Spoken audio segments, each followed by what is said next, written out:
and I'm talking to everybody out there, that too many of us are still confused and buying into the lies and distortions from people who do not have our best interest at heart.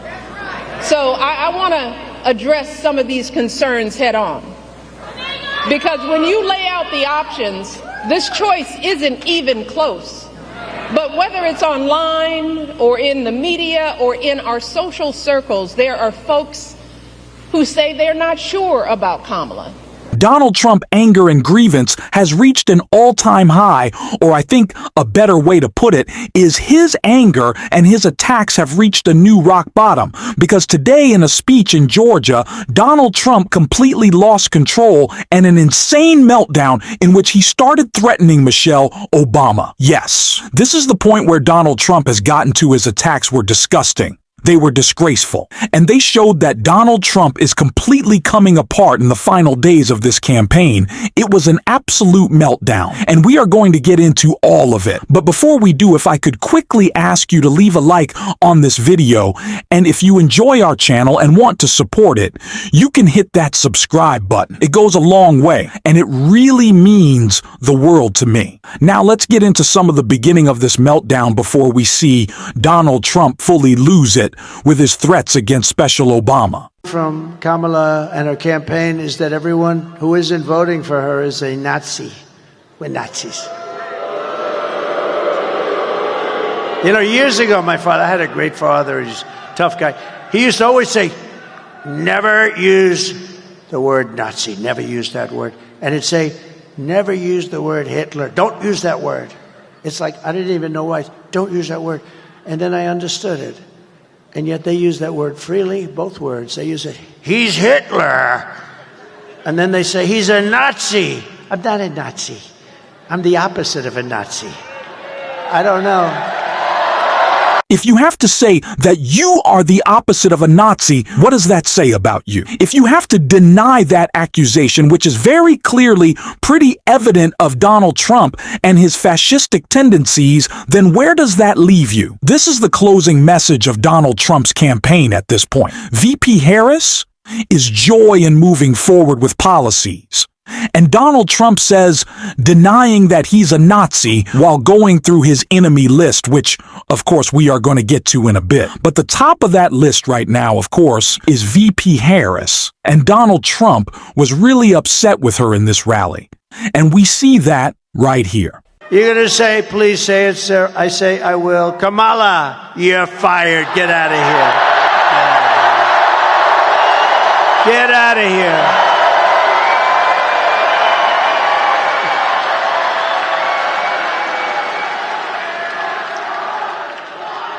Yeah. No.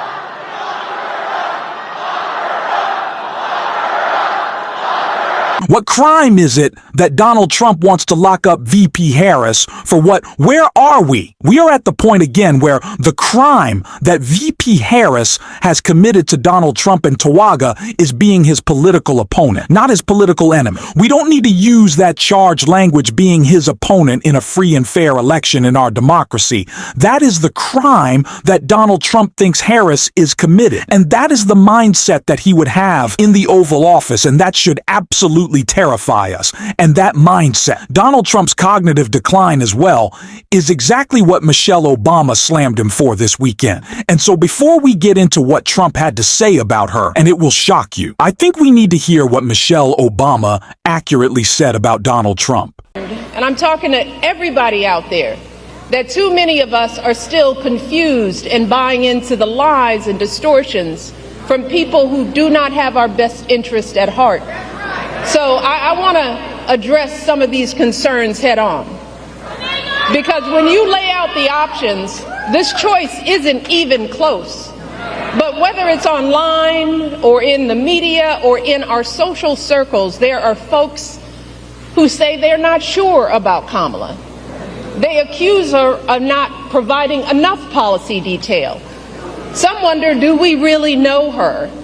Is she too aggressive? Is she not aggressive enough? There are folks sowing seeds of doubt about whether she's who she appears to be. Now, don't get me wrong. Voters have every right to ask hard questions of any candidate seeking office. But can someone tell me why we are once again holding Kamala to a higher standard than her opponent?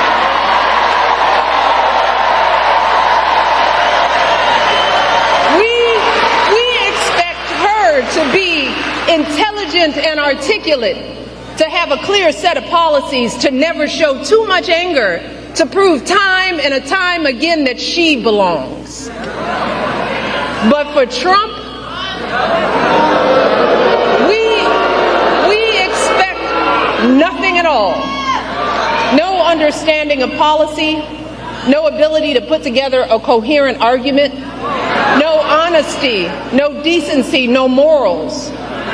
Instead, too many people are willing to write off his childish, mean-spirited antics by saying, well, Trump's just being Trump, rather than question his horrible behavior. Some folks think he's funny. And if you remember, that's exactly how he got elected the first time. Folks gave him a pass and rolled the dice, betting that he couldn't possibly be that bad. And then there were those folks who didn't think it really mattered who the president was, if you can believe that. And still others who thought it'd be a good idea just to blow up our entire democracy. Let us not forget how badly that worked out for all of us. Let us not forget the incompetence and the corruption, the chaos that was the cornerstone of his entire 4 years in office. He is increasingly unstable. He is unwell. He is out of control. He was unfit in 2016. He is more unfit than ever. Now he is losing his mind and he is lashing out. And it's why he said this about Michelle Obama. With your support on November 5th, you know what's nasty to me? Michelle Obama. Ooh.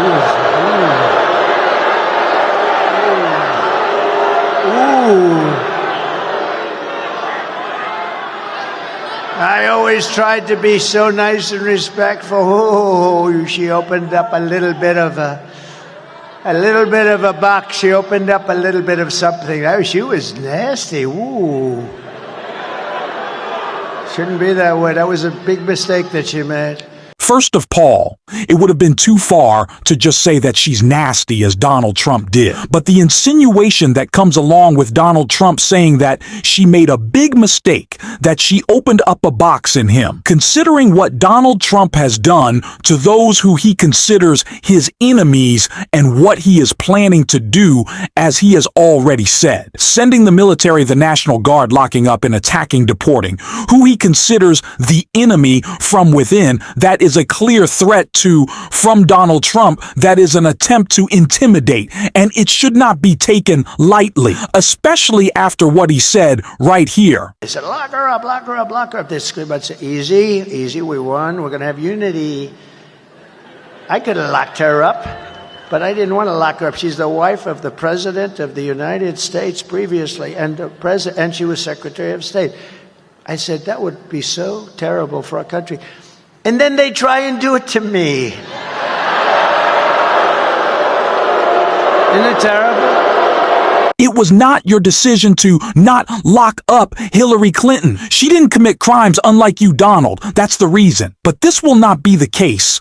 In a second. Trump term, it won't matter what you've done. If you have crossed Donald Trump, it is over for you. That is his plan. That is the enemy. And that is the focus of Donald Trump all the time. That will be his focus. If he is president, that should terrify us, especially for the strange reasons he wants to go after people. Like, think of the strange reason that he's saying about VP Harris right here.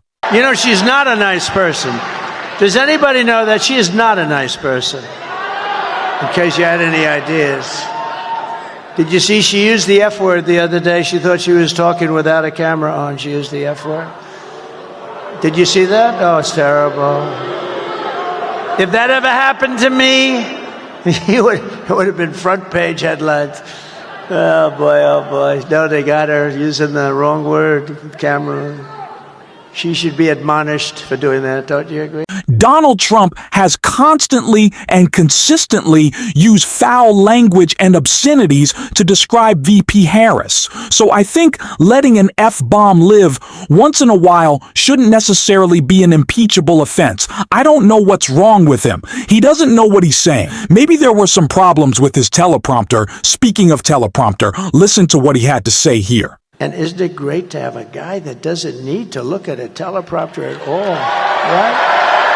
I don't need to. He continues to do this bit, and it's really just showing how stupid he is, but I think it's a part of his larger insecurity about his inability to read and his cognitive decline and his constant tripping over his words. Speaking of tripping over his words, listen to what he said right here.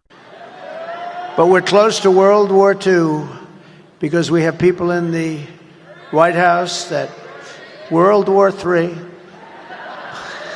Thank you. Thank you. Thank you. I had World War II. I had World War II. I had World War II veterans. I didn't realize the word veteran afterwards. Thank you very much. In an attempt to fearmonger about World War III, Donald Trump says we can't get into World War II. Clearly not a student of history, Donald Trump, because he wanted Nazi generals who were historically loyal to Hitler. Yeah, that wasn't the case, Donald. That's not the reason that you shouldn't want Nazi generals. But Donald Trump, not a particularly bright individual, clearly not a historian, clearly not someone with an accurate recounting of anything, as we can tell right here. This is the kind of outrageous rhetoric that has resulted in 2 assassination attempts in the last 3 months, probably.